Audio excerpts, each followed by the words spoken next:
Hola chicos, bueno, continuamos con México independiente hasta mediados del siglo XIX.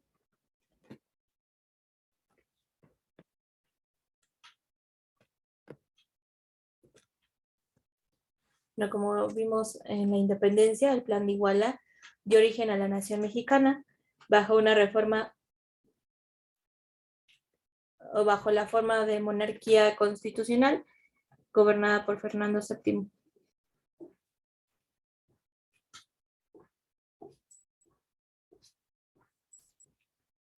Pero la negación del rey de España por reconocer la independencia derivó en una nueva tensión.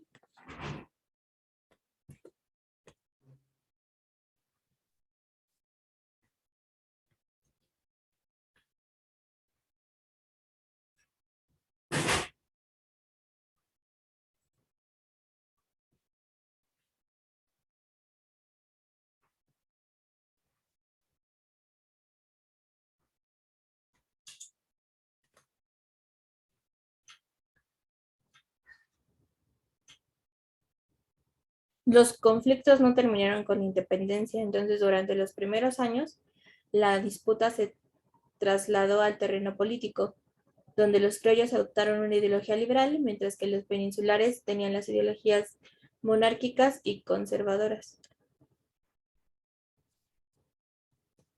Cuando Fernando VII negó la independencia renunciando al trono de México, los diversos grupos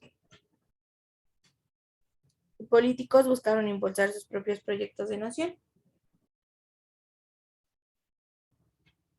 Las monarquías propusieron entregar la monarquía a algún familiar de la dinastía Borbón, pero Fernando VII obviamente se opuso nuevamente, mientras que los republicanos estaban divididos entre liberales y conservadores y propusieron la creación de una república representativa, aunque, aunque con diferencias fundamentales, ¿no?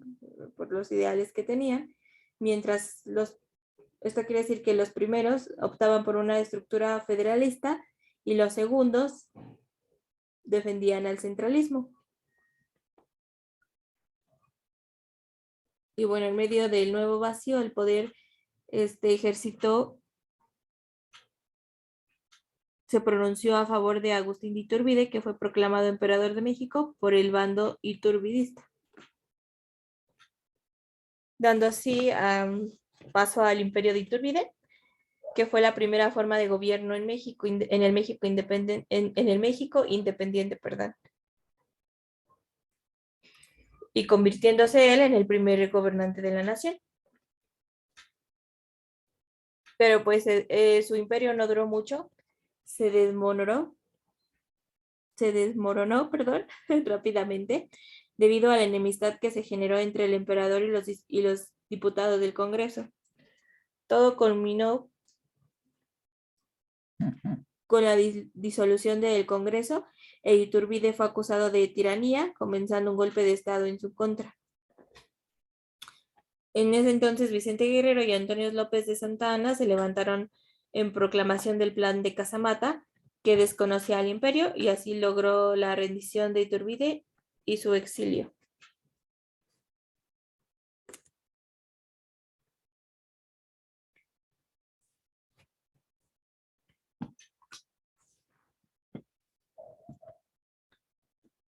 Después de la revolución de Casamata, se debilitaron las ideas monarquistas para dar paso al proyecto republicano. Sin embargo, no se logró el restablecimiento de la paz. El Congreso Constituyente, integrado en su mayoría por federalistas que practicaban el liberalismo y centralistas conservadores, crearon una constitución mixta. Aunque estuvo inspirada en las constituciones liberales de Estados Unidos y de Cádiz, entre sus postulados se encontraron los siguientes: adopción del sistema federal, gobierno republicano, división de poderes, fueros especiales para clérigos y militares, defendía la religión católica, puso un límite al periodo presidencial, que era de 4 años, y una figura de vicepresidente. Llegamos así que pues, el primer presidente de México pues, fue Guadalupe Victoria, electo de 1824 a 1829. Tras su gobierno, el problema entre federalistas liberales y centralistas conservadores se agudizó, dando origen a la Guerra Civil, que fue la lucha entre el federalismo y el centralismo. El federalismo, de latín fodos, que significa derecho, es un régimen de gobierno que promueve la autonomía de los estados, es decir, la capacidad de hacer sus propias leyes, el reconocimiento de la soberanía de los estados, unidos por un pacto constitucional, formando un gobierno descentralizado con 3 niveles: federal, estatal y local. Los liberales federalistas eran los que estaban a su favor, consideraban que el país debía ser construido nuevamente bajo los principios de la modernización. Entre sus características se encuentra que es una república íntegra mediante un pacto de varios estados autónomos. Cada estado va a contar con una constitución, igualdad para los estados, separación iglesia-estado, liberalismo, por supuesto, e igualdad jurídica. Mientras que el centralismo, del latín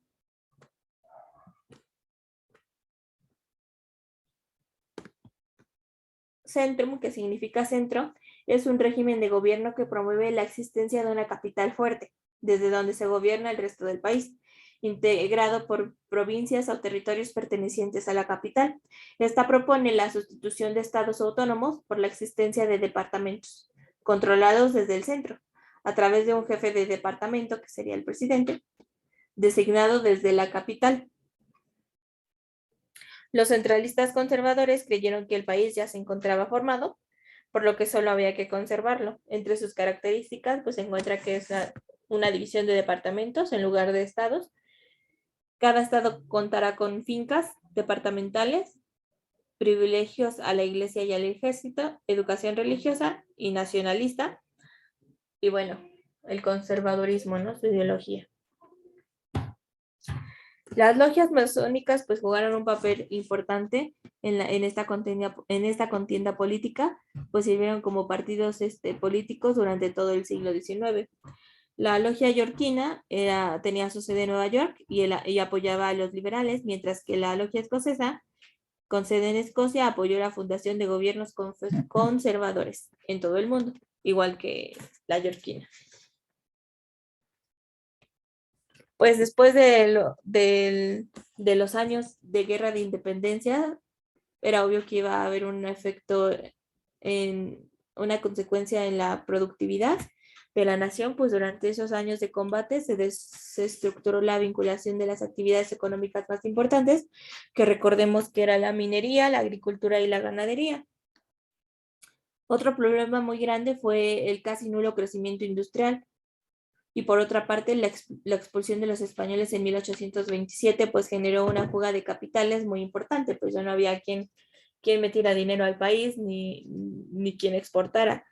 Entonces, el gobierno en turno comenzó a buscar préstamos extranjeros, además de decretar impuestos a productos como mascotas, ventanas, puertas y bicicletas. Más adelante veremos que quien fue, pues fue Santa Anna, y pues va a provocar una deuda externa al país.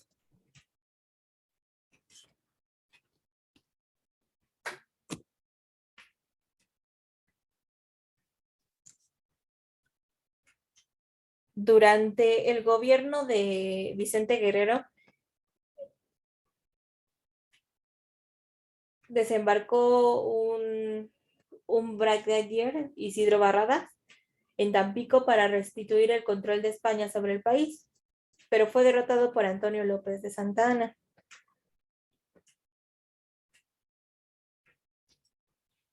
La Guerra de los Pasteles fue un conflicto librado entre México y Francia debido a los intereses expansionistas del gobierno de Luis Felipe de Orleans, provocado por las destrucciones que unos militares habían hecho a una pastelería francesa en Tacubaya. De ahí se armó todo el alboroto. Entonces, barcos franceses bloquearon los puertos del Golfo durante un año, exigiendo el pago de 800,000 pesos. El conflicto pues terminó cuando el gobierno mexicano aceptó pagar 600,000 pesos.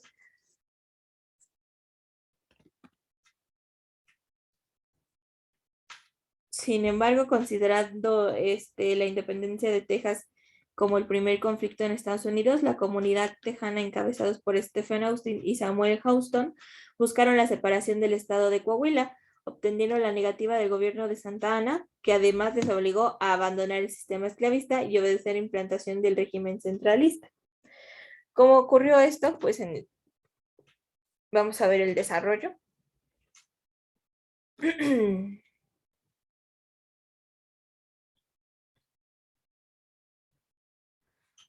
Fue en 1835 que la proclamación del centralismo con las bases orgánicas que desconocieron la Constitución de 1824 produjeron la declaración de independencia de varios estados, entre los que se encontraron Zacatecas, Yucatán, Nuevo León, Tamaulipas y Texas. Siendo de las intenciones de los colonos tejanos de origen norteamericano, Santa Anna marchó a Texas para someterlos en la batalla del Álamo.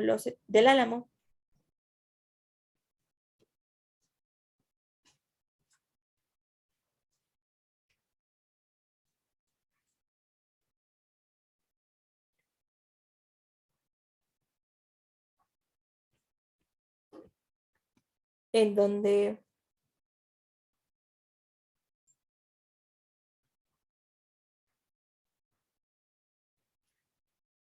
los ejércitos mexicanos pues arrasaron. Pero en la batalla de San Jacinto, Santa Anna fue apresado y obligado a firmar el Tratado de Velasco.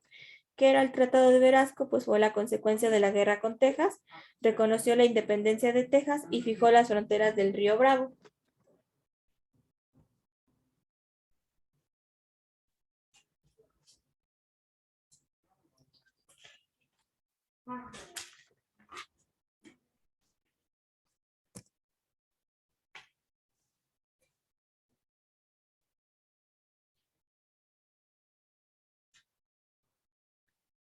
Y así llegamos a la guerra con Estados Unidos. ¿Cuáles fueron las causas? Pues la anexión de Texas, ¿no? Provocó el rompimiento de relaciones diplomáticas con Estados Unidos y la ocupación del territorio aledaño al río Bravo por ejércitos norteamericanos. El conflicto inició tras el enfrentamiento con el ejército mexicano, que fue un pretexto utilizado por el presidente James Polk para declarar la guerra. Así que inició una invasión por el Golfo de México. Fue un ataque a los puertos de Tampico en Tamaulipas, la frontera en Tabasco y Progreso en Yucatán, provocando la separación de Tabasco y Yucatán de la República Mexicana, quedando como último blanco el puerto de Veracruz. Sin embargo, en 1847, Valentín Gómez Farías sabía de las posibilidades de un ataque al puerto de Veracruz, por lo cual ordenó la movilización de guardias nacionales a Veracruz en apoyo del general Canalizo. Además, para conseguir fondos, decretó nacionalizar bienes de la iglesia, provocando el levantamiento de un grupo de batallones de las guardias nacionales conocidos como los Polcos.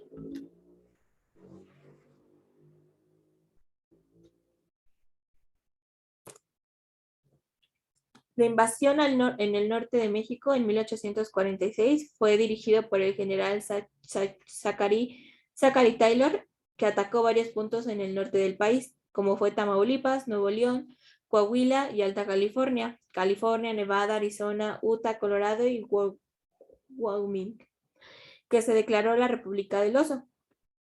De inmediato, el presidente José Joaquín Herrera ordenó al general Mariano Paredes y Arrillaga, la defensa del norte.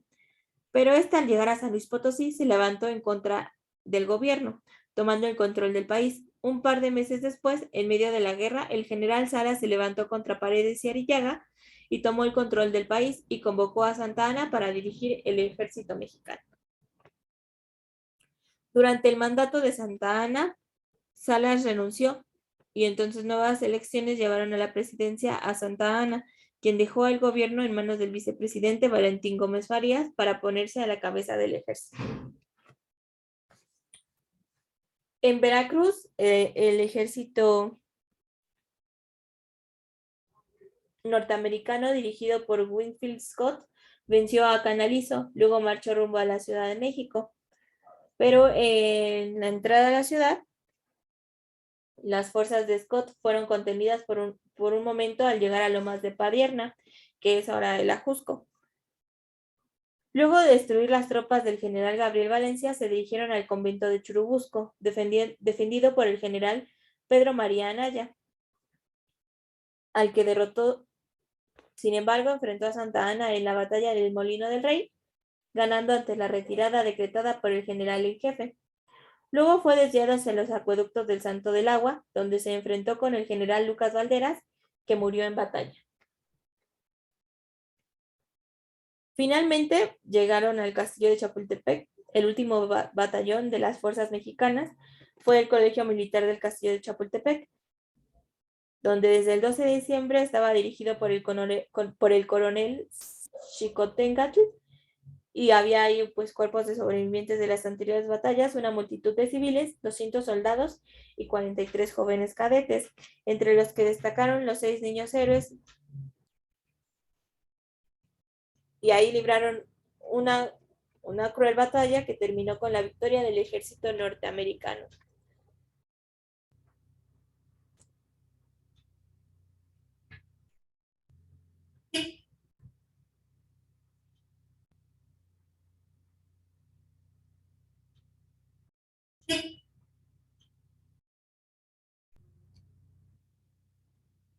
El 15 de septiembre de 1847, la Ciudad de México fue tomada por las tropas norteamericanas y provocó la renuncia de Santa Anna a la presidencia. Durante un año, México quedó bajo control de los Estados Unidos hasta la firma del Tratado de Guadalupe Hidalgo.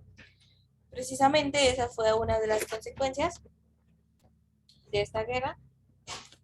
Se firmó la paz a cambio de la venta de más de la mitad del territorio por 15 millones de pesos, estableciendo como frontera el río Bravo. Entre esos países se encontraba California, Nevada, Utah, partes de Arizona, Colorado, Wyoming, Oklahoma, Nuevo México y Kansas.